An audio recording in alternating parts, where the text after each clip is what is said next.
Welcome to the deep dive. The information you shared this time, it really zeroes in on a critical part of school life, Mm, how schools can genuinely support Latin students. that's right. We're going to take a closer look today at something called asset-based pedagogy Mhm. and really explore how this approach might, boost their sense of belonging and also their ethnic racial identity. Yeah, absolutely. We've been digging into this review. It covered 22 different studies, all the way from kindergarten through 12th grade. Wow, 22. Yeah, and what really jumps out is how consistent the message is. When teaching really sees and uses the strengths Latine students bring, it just has this powerful positive effect. And how they see themselves. Exactly. And their place, in the school community. Okay, let's really get into this then. Asset-based pedagogy. I mean, the name itself suggests a pretty big shift, right? It really does. Instead of focusing on maybe what students are lacking, it's about recognizing and building on what they already have. Can you sort of paint a clearer picture for us? What does that actually look like in a classroom day to day? Yeah, absolutely. So imagine a classroom where maybe a student's home language isn't viewed as some kind of problem to fix, Right. but it's a real resource, a valuable tool. Asset-based pedagogy, it's really about spotting those existing skills. Yeah. That cultural knowledge they walk in with, their life experiences, Yeah. and then intentionally weaving that stuff into how learning happens. Yeah. It's kind of like saying, okay, what can the student already do? What do they understand? And how can we use that as the starting point? Using it as a springboard. Got it. So our goal here for this deep dive is to pull out the key insights from all those studies, to really understand why the strengths-based way of thinking is so important for Latin students, especially for feeling like they belong and developing that strong sense of who they are, ethnically and racially. Spot on. So let's maybe start by defining those two main ideas, belonging and ethnic racial identity. What do those actually mean for a Latin student in school? Well, belonging in school. Yeah. We're talking about that basic human need, right? To feel connected, Accepted. accepted, respected. Yeah. It's about a student feeling like, okay, I'm a real part of this. I'm valued here. I matter. And for Latine students, this can be really tied to how their culture, maybe their language, is treated. Ah, okay. If those things are invisible, or worse, seen negatively, well, that can really get in the way of feeling connected. Right, so it's way beyond just being physically in the building. Definitely. It's feeling, I guess, emotionally and culturally safe, seen. Yeah, exactly. Seen and valued. Now, ethnic racial identity, that sounds like it has maybe a bit more depth. What's that really about? It definitely does. And, drawing on folks like Rivas Drake, when we discuss ethnic racial identity, we're going beyond just a checkbox. But on a form. Yeah, beyond just a demographic label. It's more about the internal stuff, Yeah. the psychological process, how you connect with and feel you belong to an ethnic group, which very often is also racialized by society. Okay, so it's how someone understands, feels about, defines their own ethnicity and race, what it means to them personally and collectively. And as others have pointed out, for Latine individuals, this is often really tangled up with their nationality, culture, language. It's a shared history. Yeah, shared histories, experiences like colonization, ongoing societal stuff. It means these things are deeply connected and often viewed through a racial lens. Okay, that makes sense. It's a much deeper sense of self tied to heritage, community, but also how society sees that background. Precisely. So how did these 22 studies actually show that this asset-based approach helps build that feeling of belonging for Latin students? What's the connection there? Well, the findings were pretty clear and consistent, a really positive link.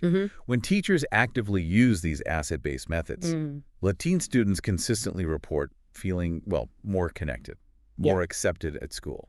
And you can kind of see why, right? If you're a student and your teacher actually values the stories you bring from home or uses parts of your culture in the lessons, it sends a really strong message. Like you're okay as you are. Exactly. Who you are is valuable here. It validates their whole experience, makes them feel like they don't have to, check a part of themselves at the door.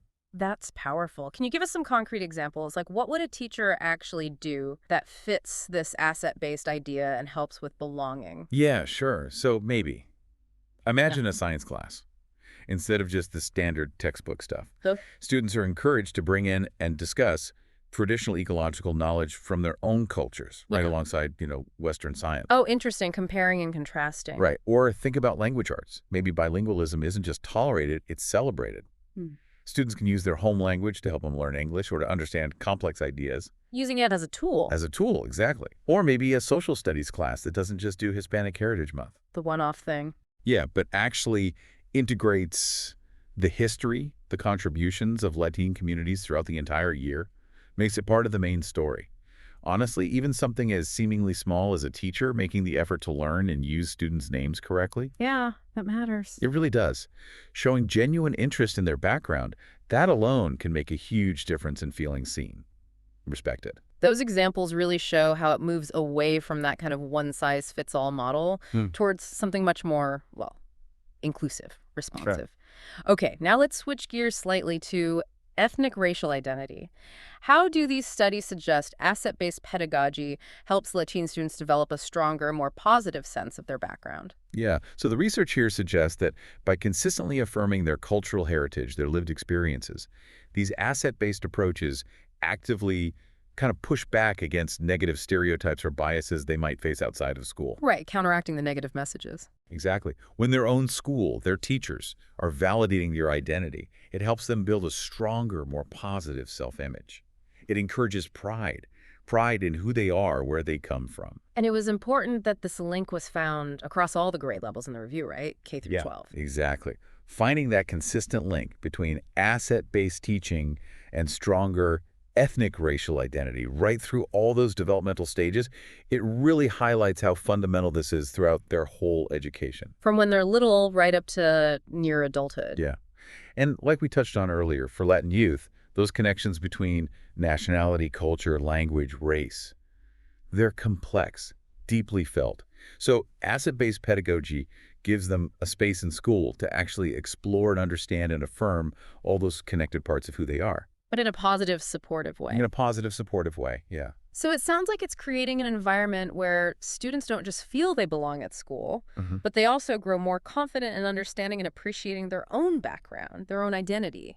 That's a great way to put it. This seems, well, incredibly powerful. And it really makes you think about the teachers. Their role must be huge in this. Oh, absolutely huge. The review specifically calls out teacher support as like a cornerstone. The foundation. The foundation for making asset-based pedagogy work effectively. It's not just about the curriculum guide or some specific technique. It's about the educators themselves. Do they genuinely value and affirm the diverse backgrounds of their Latin students?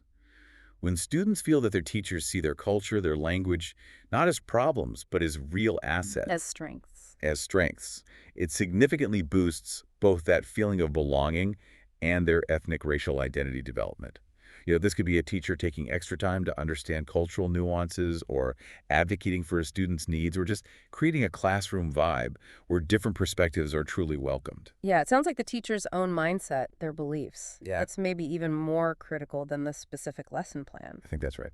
If a teacher doesn't genuinely believe in the value of that student's background, it's probably hard to fake that kind of affirmation authentically. Precisely. You can't really fake it long term. Teacher support acts like an amplifier. When students feel that genuine appreciation from their teachers, it reinforces their own positive feelings about themselves and strengthens their connection to the school. It builds on itself. It creates a positive cycle. Exactly. A virtuous cycle. Now, the review also mentioned something about the methods used in these 22 studies. It said a lot of the research was qualitative. Yeah. What does that tell us? Does it limit what we know? That's a really good point to bring up. So the fact that much of it is qualitative means we have some really rich, deep understanding.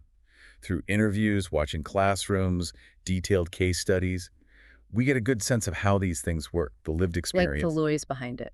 The stories, the nuances, yeah.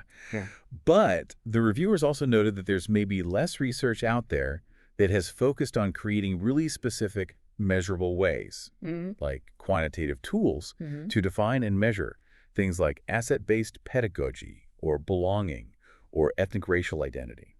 Okay, so we have a strong feel for the what and the why from these detailed studies, but maybe less on the side of like broad numbers, quantifying the impact across large groups. That's a fair summary. Hmm. The review suggests that, future research could be really useful in developing more of those quantitative measures.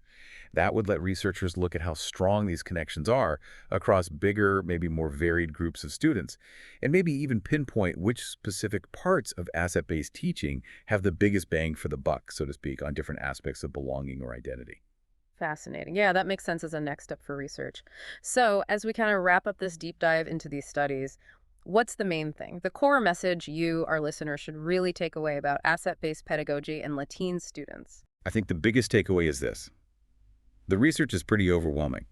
When schools intentionally use asset-based approaches, it makes a real positive difference for Latin students, period. Immeasurable difference. A measurable difference in how they feel they belong, more connected, valued, accepted, and at the same time, it plays this really vital role in helping them build a stronger, more positive ethnic racial identity, seeing their heritage as a strength. Empowering them.